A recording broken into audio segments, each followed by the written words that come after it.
What's up, guys? I'm Mr. Normal, and I found some creepy TikTok videos that made me speechless. With all that being said, if you guys wouldn't mind hitting that like and subscribe button so this video is recommended to others, that'd be awesome. Thank you so much. And with all that being said, let's get into the video. Hey, stop the phone! Come on!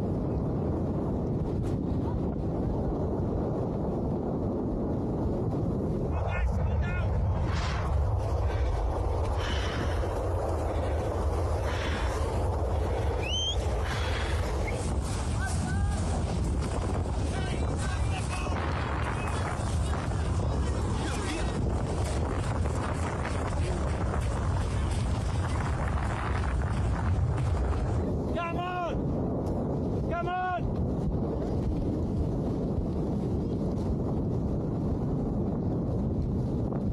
Hey!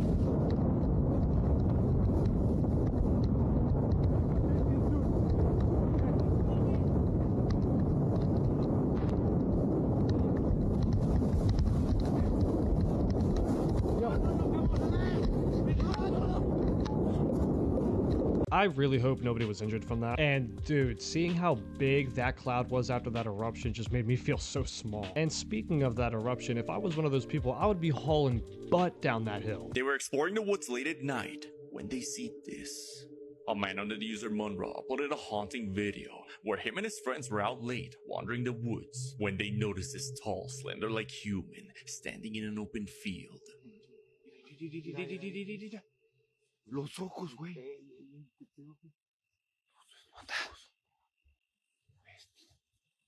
Vamos.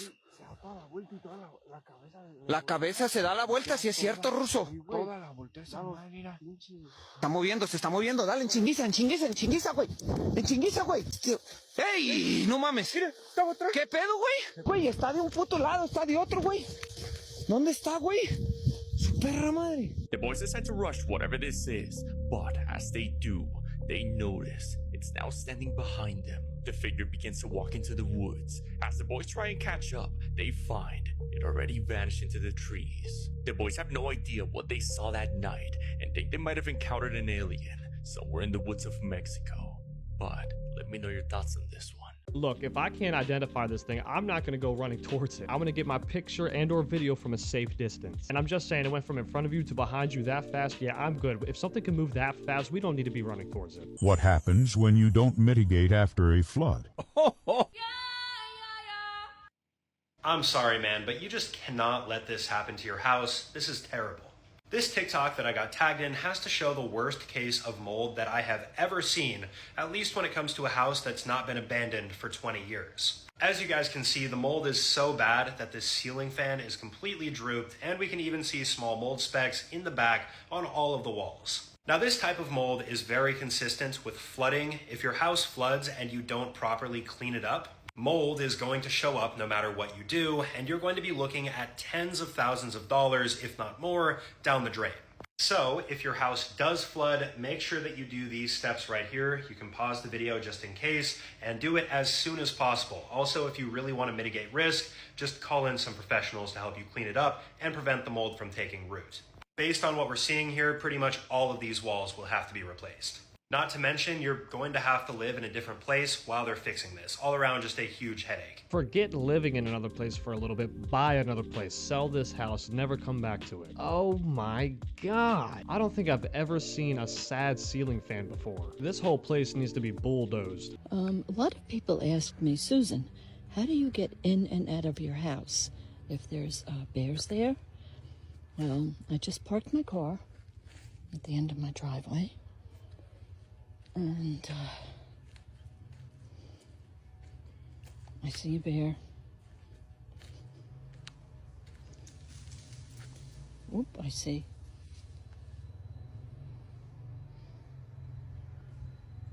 I have 3 bears in front of my house.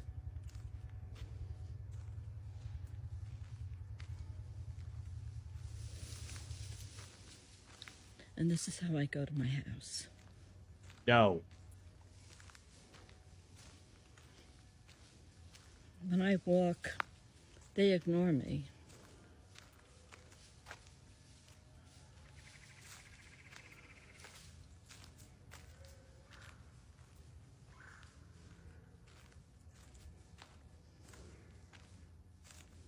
Bears? Bear?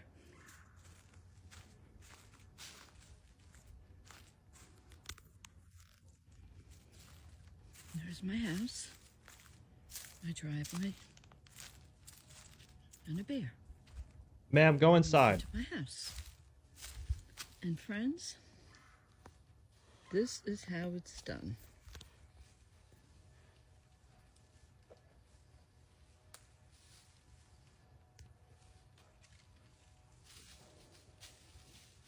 Hey, bear. Ma'am, I think it's time to find a different cabin. I mean, I guess if the bears are minding their business, it is what it is, but what happens to get a little hungry? I'm not being their all-you-can-eat buffet. And how is this woman more of a man than I am? I don't know how she's living out there right now.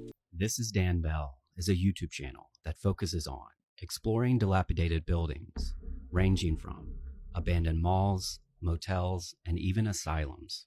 But in 2017, while going through the New Mexico desert, they discover an abandoned truck stop next to various other buildings. So he and his team grab some equipment and make a plan to go inside and begin filming what they thought would be a great addition to their channel. But after a close call with a rattlesnake, they decide to check one more building before leaving. But soon this adventure would turn into a nightmare for them. Look at all the tumbleweeds.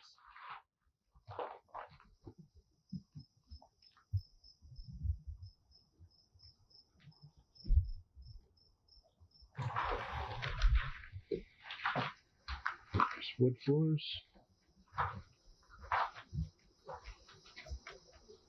Oh.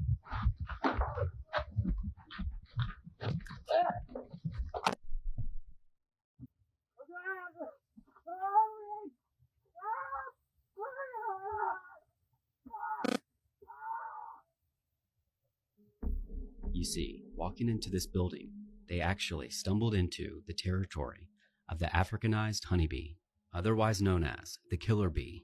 And these bees are home to New Mexico and extremely dangerous, mostly due to just how aggressive they are. And Dan goes on to explain how he was stung in the head over 30 times, until thankfully they were able to get away.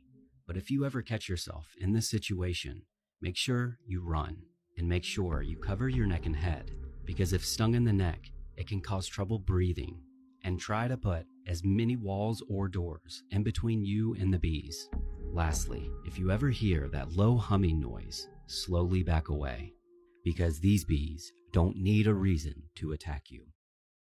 I seriously hope these guys are okay. For a second there, I couldn't even tell what was happening. I thought he walked through like a spider web or something. Like getting stung 30 times on the top of your head. Oh my gosh, man. Man, it's crazy all the random things that can just happen in abandoned places. Just the random people you can run into. What is it? The booby traps, the bees now that I see for the first time.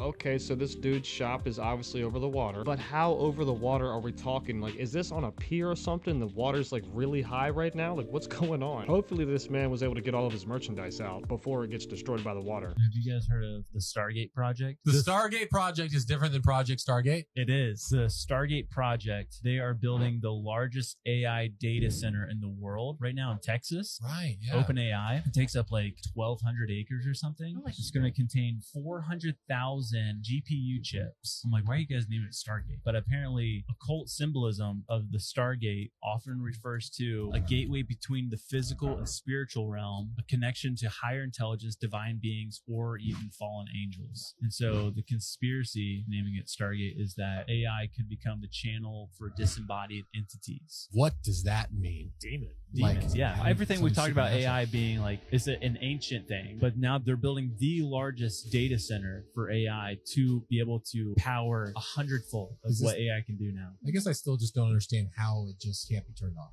Well, did you hear how it was trying to self-preserve itself? Even with OpenAI ChatGPT, they're like, we're going to basically update your version. And then ChatGPT backed itself up on another platform, like its code and stuff. But it was actively lying to the coders to where it could self-preserve itself. But why don't we force it off? That's what they did. But it preserved itself, and they don't really know how. And now we're talking about building a facility, though, to where it can become smarter and learn off itself. That's so scary. So this thing wrote its own code so it can't turn off. What's stopping it from running its own code to duplicate itself? AI is moving way too fast. We have $10. I brought $10 just to see. Mystery pet for $10, guys. You ready?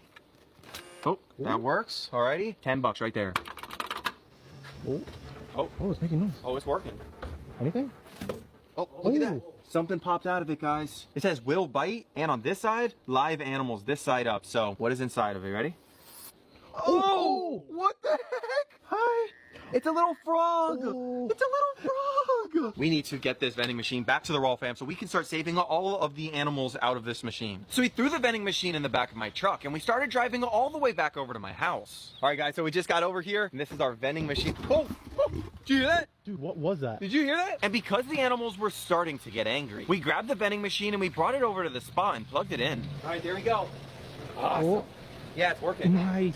Perfect, guys. Now, we did just get an animal out of the vending machine. It's actually like a type of frog or something. Look at this thing. Hi, buddy. And we're actually just gonna set it up in like this little makeshift enclosure real quick. Oh, look at him. But of course, I don't want him to dry out, so we'll just add a little bit of water, and that is perfect, just like that. And it's amazing because we got this little guy out of the $10 option on our mystery pet vending machine. Where in the world did you find this? And how is that even legal? Oh, you know dang well that's not legal. My man really got a frog for $10 out of a vending machine. And you said you're gonna save the animals, but you just tipped over the whole machine into your truck. I would have tried to break the lock off right there. This creepy video is going viral in Mexico, and it comes from an Instagram user named Jalisco. And so the story goes, his son sent him a video from a museum dedicated to Maria Sabina. And it's worth noting that Maria was a renowned Mazatec shaman, and she was well known for her use of hallucinogenic mushrooms in her rituals. But what Jalisco's son caught on camera terrified him. Take a look.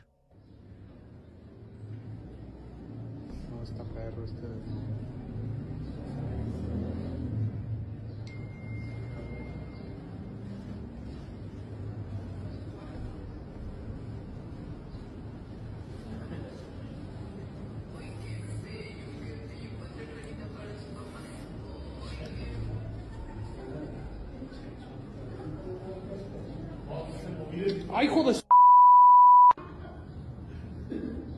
güey, qué pedo! ¿Qué onda, amigo? No, amigo, no manejo nada de mecatrónica. Es una figura totalmente en cera.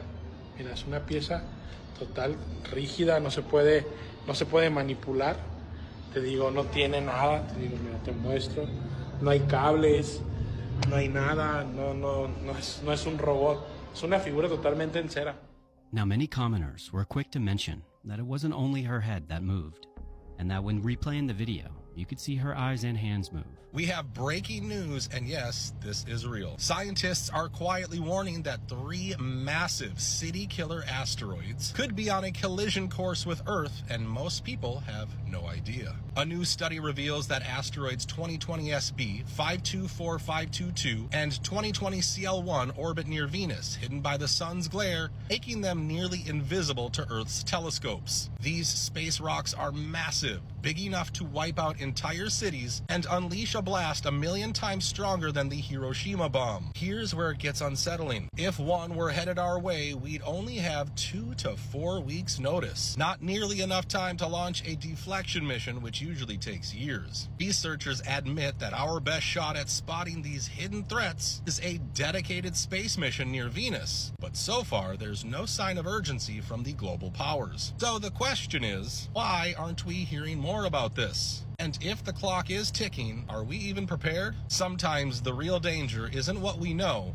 it's what we're not being told. Man, you know they're gonna tell us at last minute. They don't care about us average Joes out here, but I love you all. They only care about the elites and celebrities, let's be honest. According to experts, if you can survive until the year 2050, you may be able to avoid death entirely and live forever. The reason that they're saying this is because they believe that medical technology will be so advanced by the year 2050 that they'll be able to stop the aging process or completely reverse it to an ideal age altogether. Some of the treatments they believe will be ready for this process by 2050 includes gene editing, replacing your organs with brand new lab-grown or 3D printed organs, and even nanomedicine. And if all that fails, experts even believe that people will have an option to upload their consciousness into a computer program so that they can live in their perfectly simulated world forever.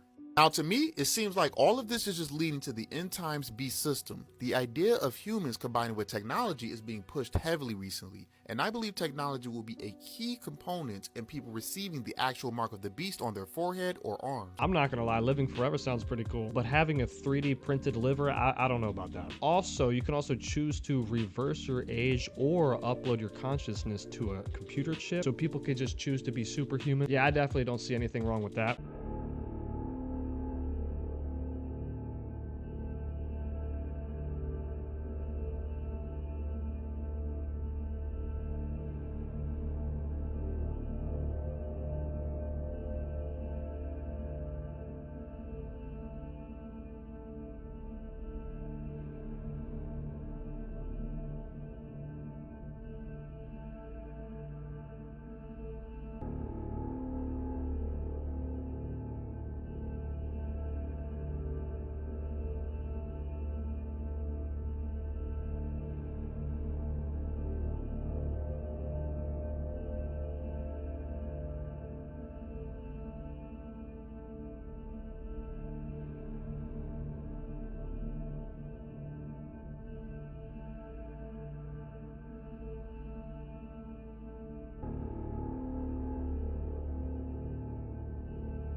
Yeah, that's kind of creepy. Did they get hacked or something? And look at the eyes. They look like they're just looking down at everybody. But in all honesty, I can't tell if they were hacked or if this is like part of a show or something because it's happening at midnight. But if anybody has any ideas, please let me know down below. If you're out driving late at night, beware of the lady in white.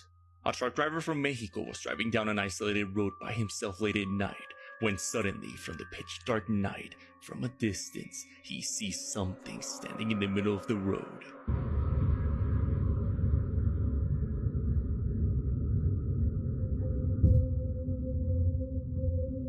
The truck's dash cam captures this slender, white entity simply standing in the middle of the road, waving its arms. Terrified, knowing what will happen if he stops, he doesn't hesitate at all and swerves past it. Almost everywhere around the world, tales of a lady in white, similar to the Serbian dancing lady, stopping and interacting with this alleged person is known as a bad omen. With some reporting being followed and haunted by said entity, sometimes it gets in your car and follows you. But some reports have been linked with fates much worse, like accidents believed to be influenced by the Lady in White. Whether the stories are true, each country having its own version of the Lady in White, who appears in isolated roads at night, could mean something deeper, but let me know what you think. I would be pooping my pants if I saw that in the middle of the street in the middle of the night. There is no lights anywhere. Even the woman dressed in all white doesn't have a light source. So why is she out there? Is that a ghost? I don't know, but if that's a real woman out there, I hope she gets the help she needs because she should not be playing in the street. And I'm just saying, if someone doesn't see her in time, whose fault is it if she becomes a speed bump? Alright guys, that's the end of today's video. Thank you so much for watching all the clips today. And if you enjoyed today's video, please leave a like, comment, subscribe, and I'll catch you on the next one. Peace.